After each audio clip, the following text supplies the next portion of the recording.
Far across the galaxy, chaos had swallowed the stars. The Valerian Empire, once proud and shining, was burning.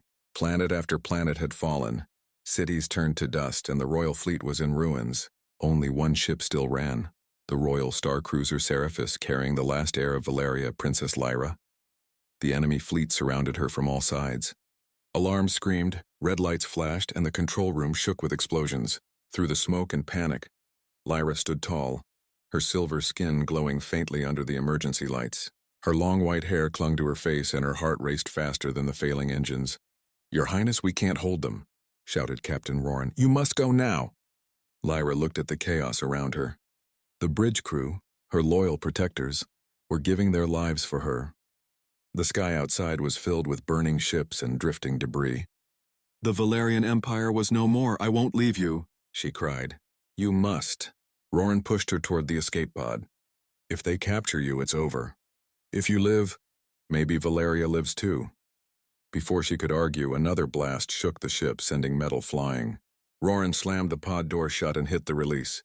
The pod shot away from the doomed cruiser, tumbling into the void. Lyra watched through the small window as her ship, her people, exploded into a silent flash of light. The Empire died before her eyes. Her tears floated in zero gravity. For hours, the pod drifted through the dark. Her power systems were failing, oxygen dropping fast. The pursuing enemy ship scanned for her, but she had shut down all signals. Alone, she whispered, "I'm sorry, Father. I failed you." Then her pod's computer beeped once, an unknown wormhole ahead. No time to change course. The pod entered the swirling blue storm, shaking violently as time and space twisted around her. And then, blackness. When Lyra woke up, everything was quiet. Her pod lay broken in a forest of green trees. The air outside was thick with moisture and strange sounds. Birds, wind, life. Her translator identified the planet, Earth. A primitive world. Unregistered. Unknown to the galactic map. Her body was weak, and the crash had damaged her suit. She tried to send a distress signal, but the console sparked and died. No signal, no help. For the first time in her life, the princess was completely alone. Miles away, Ethan Cole, a human ex-soldier, walked through the forest. He had left war behind years ago, choosing peace over blood. His cabin sat deep in the woods, away from cities and noise. But tonight the silence was broken. A bright flash tore across the sky. The ground shook a few seconds later. Ethan grabbed his flashlight and rifle. "What the hell was that?" he muttered, moving toward the crash site. When he reached the clearing, he froze. In front of him was something that didn't belong on Earth. Metal twisted into shapes he couldn't recognize, glowing faintly blue. Steam rose from the wreckage. He stepped closer. A small hatch was half buried in the dirt. Inside, something moved. His instincts screamed danger, but curiosity pulled him forward. Slowly, he grabbed the edge of the hatch and pulled it open. Light burst out, blinding him for a second. Inside, lying among the wreckage, was a girl, or something like one. Her skin shimmered silver in the dim light. Her hair glowed faintly white, floating like mist. She looked terrified, clutching her side as if hurt. Ethan took a step back. "What are you?" Her eyes opened, large, bright, and filled with fear. She tried to speak, but her voice was weak. "Please, don't send me back." Her words hit him like a shock. She spoke English somehow. Ethan crouched beside her. "Hey, easy. You're safe. I'm not sending you anywhere." But before he could ask more, she suddenly tensed. Her gaze turned upward toward the sky. "They'll find me," she whispered. "Who?" Ethan asked, scanning the treetops. She didn't answer.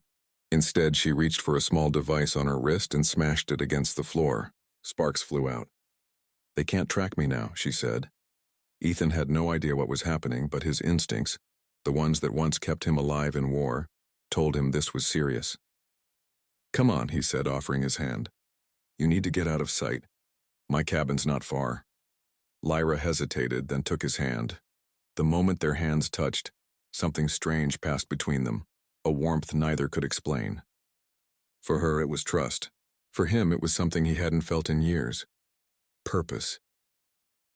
They walked through the dark forest together, the crash site glowing faintly behind them. Overhead, clouds drifted apart, revealing the night sky.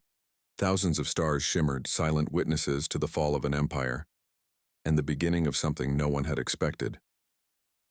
Far above Earth, in the cold, dark void, scanners flickered to life. A distant voice crackled through alien comms. "We have found her signal.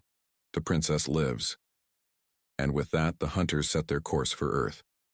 Ethan Cole led the strange silver-skinned girl through the forest, his flashlight barely cutting through the thick mist. Behind them, smoke still rose from the crash site. Every few seconds, he looked over his shoulder, half expecting something or someone to come after them. The girl stumbled once, clutching her arm. Ethan caught her before she fell.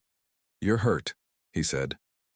"It's nothing," she whispered, though her skin glowed faintly blue where it was burned. "Nothing? You fell from the sky," Ethan muttered. "You're lucky you're still breathing," she gave a weak smile. "Humans are strange. You see a being from the stars and still make jokes." "Yeah," Ethan replied. "That's how we survive." After what felt like hours, they reached his small cabin hidden deep among the trees. It was quiet, surrounded by pines and mountains, a lonely place, perfect for hiding. Ethan opened the door, and the smell of old wood and coffee filled the air. "Sit down," he said, guiding her to a chair. She looked around curiously, eyes wide. "This is your home?" "Yeah," he said, setting down his rifle. "It's not much, but it's safe." Lyra nodded slowly. "Safe. I don't know that word anymore." Ethan found a first aid kit and knelt beside her. He gently cleaned the burn on her arm. To his surprise, her skin began healing on its own, sealing like light melting into light. He froze. "Okay, that's new." Lyra smiled faintly. "Valerian nanocytes. They repair what they can." "Valerian?" Ethan repeated. "Is that your people?" She looked down. It was.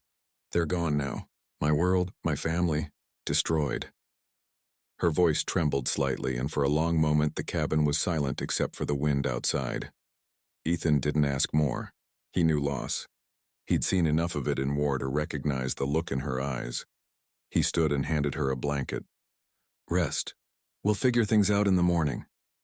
Hours later, while Lyra slept on the couch, Ethan sat by the window, staring out into the dark forest. He couldn't shake the image of that burning wreck, the strange light, the look of fear on her face. Whatever she was running from, it wasn't just soldiers. It was something worse. He glanced at his old army dog tags hanging from a nail. He had promised himself never to get involved in war again. But fate, it seemed, had other plans. Morning came slowly. The first light of dawn touched the trees when Lyra woke up. She watched Ethan making coffee, the smell filling the cabin. He looked calm. Human life felt simple, almost peaceful. "What are you making?" she asked softly. "Coffee," he said, smiling. "It helps humans function." She tilted her head. "Strange liquid. But the scent is pleasant." He handed her a cup. "Careful, it's hot." She took a sip, flinching at the bitterness, then smiled. "I like it." For a moment, both of them forgot the war above the stars. But peace never lasts long. As Lyra looked out the window, she noticed a small device on her wrist flashing faintly. Her eyes widened in horror. "No," she whispered. "The tracker, it's still active." Ethan turned. "Tracker? What kind of tracker?" "They can trace me through this signal," she said, frantically pressing buttons on the device. "They'll come here. They'll find you too." Without hesitation, she slammed the wristband onto the table and crushed it with a nearby wrench. Sparks flew out and smoke rose from the metal. Ethan stared, startled. "Okay, that's one way to turn it off." Lyra looked terrified. "They must have already received my last signal. They'll come soon." Ethan took a deep breath. "Then we better make sure they don't find you." He opened a locked trunk under his bed. Inside were old memories, military gear, a pistol, a few EMP grenades, and a small portable jammer. He hadn't touched them in years. Lyra watched, surprised. "You're a soldier?" "Was," Ethan said. "Long time ago?" "Then you know how to fight," she said softly. He nodded. "Yeah, but I also know when not to." Lyra hesitated. "If they find me, they'll kill you too. You should send me away." Ethan looked at her seriously. "Listen, I don't know who you are or what you've done, but I'm not leaving someone who asked for help. That's not who I am." For a long moment, Lyra said nothing. Then she whispered, "You're different." Ethan smiled faintly. "So I've been told." That night, rain began to fall, soft at first, then heavy. Thunder rolled through the forest. Ethan worked quietly, setting up sensors around the cabin while Lyra helped him adjust the jammer. For someone from another world, she learned fast. She rerouted the jammer's signal using parts from her damaged device, making it stronger. Ethan watched her work. You're smart. Guess your people were good with tech. Lyra's hands froze for a second. They were. Until war made us monsters, Ethan said nothing. He just handed her a flashlight and kept working beside her. By midnight, the forest was quiet again. The cabin lights flickered as lightning flashed outside. Ethan sat near the fire, checking his rifle. Lyra sat opposite him, wrapped in a blanket. The night was heavy with fog and rain. Thunder rolled through the forest, and each flash of lightning lit up the trees in silver and blue. Ethan Cole couldn't sleep. He sat by the window, rifle in hand, scanning the darkness. Every sound, the wind, the rain, the creak of wood, felt louder than it should. Lyra sat on the couch, wrapped in a blanket, her silver eyes fixed on the fire. She looked calm, but Ethan could see the fear hiding behind her silence. They'll come, she whispered. Ethan looked at her. You sure about that? She nodded slowly. They never stop hunting. The ones chasing me, they call themselves trackers. Once they have a scent, they follow until the end. Ethan sighed, checking the charge on his rifle. Then we'll make sure they regret coming here. Hours passed. The rain stopped. The forest turned silent, too silent. Ethan's motion sensors outside blinked green, then red. He froze. Something's moving out there. Lyra stood immediately, her hair glowing faintly in the dark room. They found me. He turned off the cabin lights and motioned her down. Stay low. Through the window, faint lights moved between the trees, cold blue lights that floated just above the ground. Ethan switched to night vision and saw them. 3 tall figures, armored head to toe, their skin covered in metallic scales. They moved without sound, their weapons humming with low-energy pulses. Damn, Ethan whispered. They look like walking tanks. Lyra's voice trembled. Those are tracker elites. They capture high-value targets alive. If they can't, they destroy everything nearby. Ethan checked the battery on his EMP grenade. Then we'll make sure they get neither. Outside, the trackers spread out, scanning the area with their scanners. A robotic voice hissed through the comms. Life signs detected. 2 subjects. 1 human, 1 Valerian. Proceed with caution. Ethan crawled toward the back door, signaling Lyra to stay quiet. His old soldier instincts kicked in. He moved like a ghost through the shadows, setting traps he had once used in war, tripwire charges, noise decoys, and EMP mines hidden under wet leaves. Lyra watched him, surprised by his precision. You fight like you've done this all your life, she whispered. Once, Ethan said, loading a fresh mag. A long time ago. The first explosion shook the ground. One of the trackers triggered a hidden charge, flying back as smoke filled the air. Ethan fired 2 shots, direct hits. The bullet sparked off the alien's armor but cracked the visor. The creature staggered, then fell to one knee. The other 2 trackers turned, firing bright plasma bolts that tore through the trees. Ethan ducked, rolling behind a log as fire erupted around him. Ethan, Lyra shouted from the cabin. I'm fine, he yelled back. He pulled out the EMP grenade, primed it, and threw. The blast went off with a deep thud. All lights flickered out. The forest plunged into darkness. The trackers' weapons went silent. Their armor sparked, systems freezing. Ethan took the chance, sprinting forward. He slammed his rifle butt into the nearest tracker's helmet and kicked its legs out. The alien crashed into the mud. He pointed his gun at the other, but before he could fire, something heavy hit him from behind. He fell face first into the dirt, his weapon skidding away. The last tracker grabbed him by the neck, lifting him off the ground. Its glowing red eyes stared through the cracked helmet. Human, it hissed. You protect the royal traitor. Why? Ethan struggled for breath. Because someone has to. The alien's grip tightened. Then you will die with her. Before it could strike, a blinding light shot from the cabin door. Lyra stood there, holding a broken piece of alien tech. The device in her hands glowed brighter and brighter until it erupted in a pulse of blue energy. The tracker dropped Ethan, circuits shorting out. The pulse threw it backward into a tree. It hit the trunk and didn't move again. Silence returned. Smoke drifted across the wet ground. Ethan coughed and got to his feet, still dazed. You okay? He asked her. Lyra nodded, though her hands shook. That was a neural disruptor. I shouldn't have used it. It's unstable. Saved my life, he said. I'll call that a good use, but Lyra didn't smile. Her eyes were fixed on the sky. What's wrong? Ethan asked. They know now, she whispered. When a tracker unit dies, the fleet is alerted automatically. They'll send more, many more, Ethan frowned. You're saying this was just a scouting team? Yes, she said softly. And they'll come in force next. Ethan led her back to the cabin. He patched a cut on his arm while Lyra sat silently near the fire. The calm didn't last. A low hum vibrated through the air, deep and constant. The sound wasn't from Earth. Ethan ran outside. In the sky, 3 bright lights moved across the clouds in perfect formation. Ships, he muttered. They're in the atmosphere already. Lyra stepped beside him, fear in her voice. It's too soon. They weren't supposed to find me this fast. Ethan turned to her. Then we moved fast too. He grabbed a small case from his shed and opened it.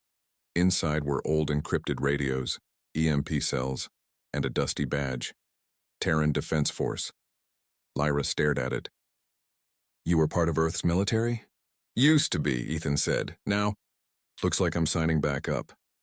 He looked at the distant lights moving above the forest. They're not going to stop. So if they want to fight, they'll get one. Lyra hesitated. You'll fight for me? Ethan met her eyes. You're not just fighting for you anymore. You're fighting for this planet, and I'm not letting anyone take that from us. Lyra's expression softened. You sound like a soldier again. Guess old habits die hard, he said. Far above them, the alien fleet adjusted orbit. One massive warship descended slowly, its dark hull covering the clouds like a storm. Inside the command deck, the alien leader watched a hologram of Earth spinning before him. His claws tapped the table. Activate ground forces. Bring me the princess. And kill the human who hides her. The war had reached Earth. And for the first time, Ethan realized, this wasn't just about one alien girl. It was about a world that had no idea what was coming. The storm had passed, but the air felt heavy, like the world was holding its breath. Above the forest, dark shapes moved through the clouds. Ethan Cole could see their faint blue lights glowing in the night sky. Alien warships, bigger than anything Earth had ever faced. He stood outside the cabin, scanning the sky with his old military scope. The ships were circling, scanning, searching. Lyra stepped beside him, her silver hair catching the moonlight. They're not waiting, she said softly. They're preparing to attack. Ethan lowered the scope. How many? Too many, she whispered. That ship up there, the Avanar, it's a command vessel. It controls the entire tracker fleet. Ethan frowned. Then we take out the commander. Lyra gave a sad smile. It's not that simple. Their systems are shielded. No human weapon can touch them. He looked at her. But your tech can, right? She hesitated. Yes, but it would require something dangerous. I'd need to connect directly to their network. My neural system can interface with their technology, but if I fail, it could kill me. Ethan didn't blink. Then we make sure you don't fail. Back inside the cabin, Ethan cleared the table and laid out his old equipment. Radio transmitters, signal jammers, power cells. Lyra placed a small crystal-like device among them. It pulsed with light. This is a Valerian core, she explained. It holds data, power, and memory. It's all I have left of my world. Ethan looked at it curiously. And you can use it to hack their systems? She nodded. If I can boost the signal through your military hardware. He smiled. Then let's get to work. Hours passed. The two worked side by side, wiring human and alien technology together. Sparks flew. Circuits glowed. Ethan's hands were steady, trained by years of battle, but he couldn't help watching Lyra as she worked. The way her fingers moved, the way her eyes focused. It reminded him of something long lost. Determination mixed with hope. You're not like any alien I imagined, Ethan said quietly. Lyra glanced at him. And you're not like any human I was taught to fear. Their eyes met for a brief moment. The silence between them felt warm, even with the storm rumbling in the distance. By dawn, the device was ready. A network of wires and crystals covered the cabin table. Lyra connected her neural band to it, the metal gleaming against her silver skin. Ethan looked worried. You sure about this? She nodded. It's the only way. If I can reach their main ship, I can disrupt their scanners and communications. They won't be able to find us or attack. Ethan gripped her shoulder gently. Just don't push too far. You're not alone this time. Lyra smiled faintly. Thank you, Ethan Cole. Then she closed her eyes and activated the link. Her body stiffened. The device lit up with blinding blue light. Strange symbols filled the air like holographic smoke. Lyra's mind reached out, across the sky, through the clouds, up into orbit. She could see it all now. The enemy ships above Earth, their systems alive, their weapons charging. Voices echoed through her mind in alien language. Lock on target. Prepare for atmospheric strike. The princess is near. She forced her way deeper into their network. One by one, their targeting systems blinked out. Lights dimmed. Engines failed. In space, confusion spread through the alien fleet. What's happening? We're losing control. Lyra opened her eyes, gasping. Sweat rolled down her face. I did it, she said weakly. Their systems are shutting down. Ethan grinned. That's my kind of miracle. But the victory didn't last. The device sparked violently. A wave of energy surged through the cabin, throwing Ethan backward. Lyra screamed as the neural band burned against her skin. Lyra. Ethan rushed to her, Terry. The morning after the battle was quiet. Too quiet. Smoke still drifted from the forest. The air smelled like metal and ash. Birds didn't sing anymore.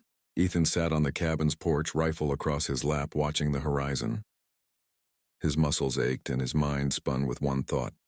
They'll come again. Inside, Lyra lay on the couch, wrapped in a blanket. Her skin shimmered faintly, still glowing from the energy she used. She looked peaceful, but he knew it was only calm before the storm. He turned his head as she stirred. You should rest, he said softly. Lyra's voice was weak but steady. There's no time to rest. They know I'm alive now. Ethan frowned. Let them come. They'll regret setting foot on Earth. She sat up slowly. You don't understand. The Avanar will call the whole Dominion fleet. Not to capture me, this time to erase me, and everything near me. Ethan's jaw tightened. Then they'll have to go through me first. Lyra looked at him, her eyes soft. You don't have to fight my war, Ethan. He stood, picking up his gear. I already am. Far above Earth, in the emptiness of space, the Dominion fleet assembled. Hundreds of ships, war cruisers, destroyers, command vessels. At the center, the massive Avanar floated like a black blade, its hull reflecting the stars. Admiral Vorath stood before his officers. His voice was cold. The princess has betrayed her bloodline and sides with the humans. Earth is now an enemy of the Dominion. Prepare orbital strikes. But, sir, one officer hesitated. The humans. Vorath cut him off. Are primitives. Burn their sky.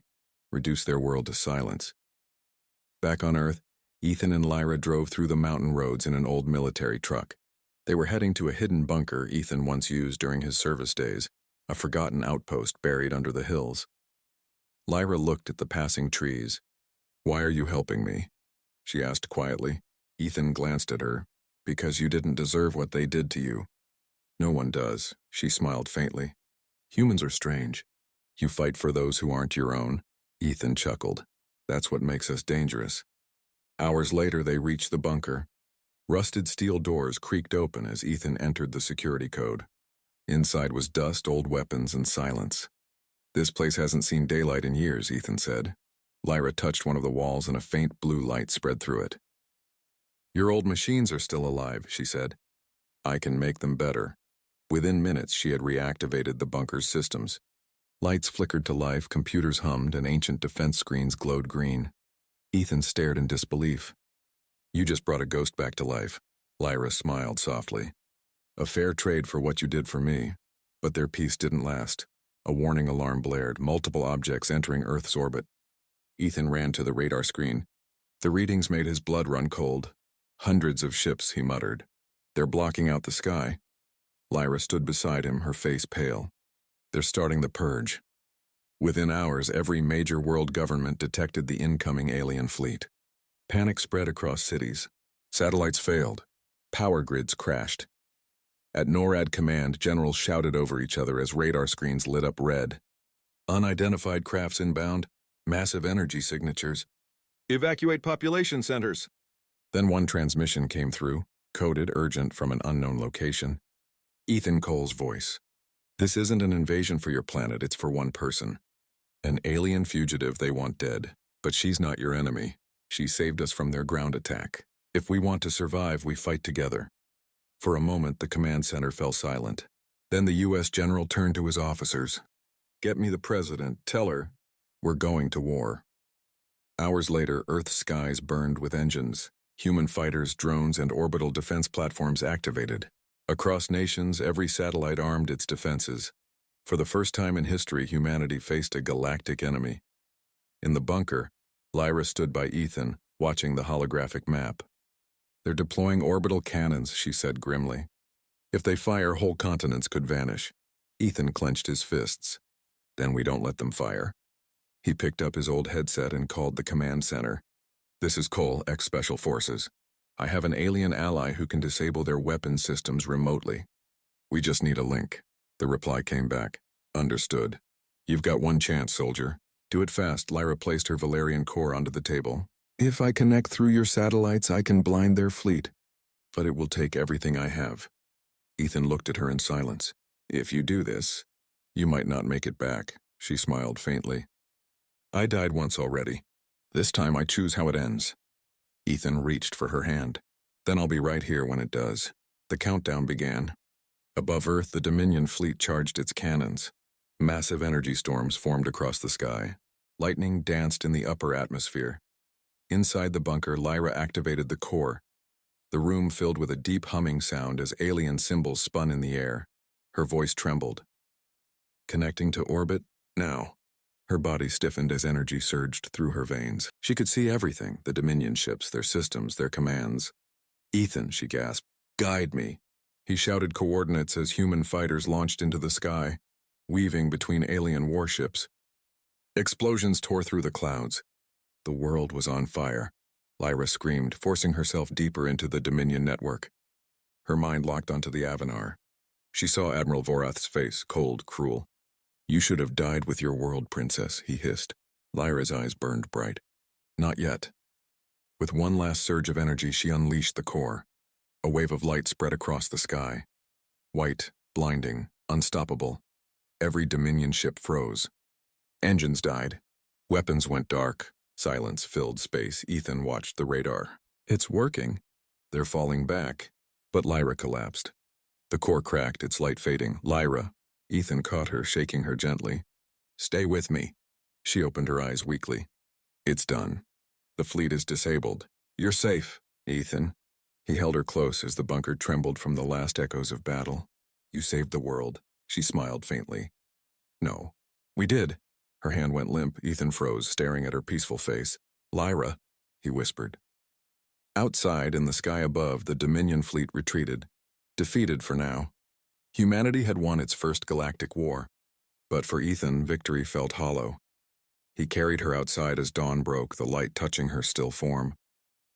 The sky was quiet again, and for the first time, Earth had proof that love, not fear, could stop a war. The war was over. Or at least, everyone thought so. For weeks, the skies above Earth were calm. The alien ships that once filled the atmosphere had vanished, drifting back into the darkness of space.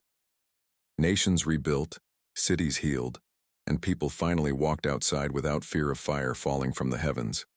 But Ethan Cole couldn't rest. He sat alone at the edge of the forest, where the first fight had begun. Smoke no longer filled the air, but the memories did. Every night he saw her face, Lyra's silver eyes, the light fading from them as she whispered her last words. He had buried her beneath the old oak tree, wrapped in the same blanket she once used to sleep by the fire. Above her grave he placed a simple stone that read, "Lyra of Valeria, she brought us hope." Every morning he came there. He spoke softly to her, though there was no answer. He missed her voice, her laugh, even the way she used to tilt her head in confusion when he said something human. But something deep inside him never let go of one thought. She wasn't supposed to die. One night. Weeks later, the stars changed. It started with a faint sound, like a whisper through the air. Ethan looked up from his porch, frowning. The stars were flickering, not like normal light, but like static on an old TV screen. Then his old military radio, dead for weeks, suddenly came alive with static. "Ethan Cole, come in." He froze. That voice, it couldn't be. He turned the knob, adjusting the signal. "Who is this?" More static. Then Ethan. "It's me." Ethan's heart nearly stopped. "Lyra? I don't have much time." Listen carefully. Her voice was faint, mechanical, like it was echoing through a machine. The Dominion didn't retreat. They're regrouping beyond your moon. They want Earth's core. Its energy. It can power their war engines. And Ethan, Voreth lives. Ethan stood, his chest tightening. Where are you? How are you talking to me? The core didn't kill me. It changed me. My body died, but my mind survived in the energy network. I can see everything now, every orbit, every ship. He could barely speak. Lyra, you're alive? Not like before. But I can help you one last time. You have to destroy their new command ship, the Oblivion Star. It's twice as large as the Avanar. Ethan took a deep breath, his soldier instincts returning. Tell me what I need to do. Deep beneath the old bunker, he reactivated the systems Lyra had touched weeks ago. Screens lit up again, humming to life. Her faint voice guided him through the static, helping him connect to the few human defense satellites still working. I can control their targeting, she said softly. But I'll need a signal boost, something big enough to reach the fleet. Ethan opened a metal locker. Inside was a dusty silver case with old nuclear batteries and a prototype transmitter. He smiled grimly. Then let's wake up the sky. Hours passed. Clouds covered the moon and the air turned cold. Ethan climbed the hill above the bunker, dragging the heavy transmitter behind him. Almost ready, he said, out of breath. You still there, Lyra? Always, her voice answered gently. Ethan, you shouldn't be doing this alone. He smiled faintly. I'm not. You're here. He placed the transmitter on the ground and adjusted the